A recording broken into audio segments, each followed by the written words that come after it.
Yun. Share ko lang yung setup natin sa ano, sa ating solar. So, yan. Meron tayong ano niya, inverter,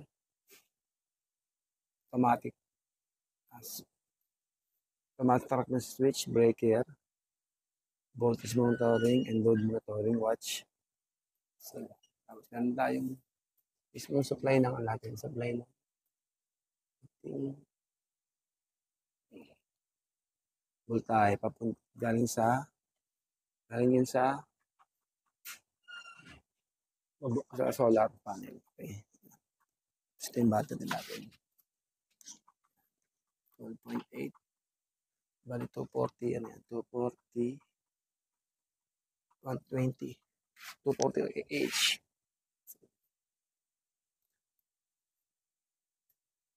Nagyan natin ng mga voltage, ano? Voltage, 12 volts. 100 ampere natin. Ating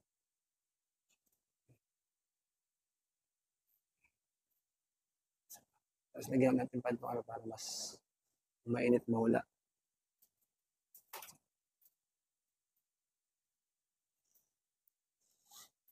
Sa inyo, anong setup nyo sa inyo? Pinili ko kasi ito, mas maganda tong ano yun. Mas maganda tong may light up natin, 04. Solar home siya. Hindi yan. Ito yung load niya ngayon. Load 13, 131 watts. Bali ito, naka-automatic siya. Ito yung naka-automatic. Automatic.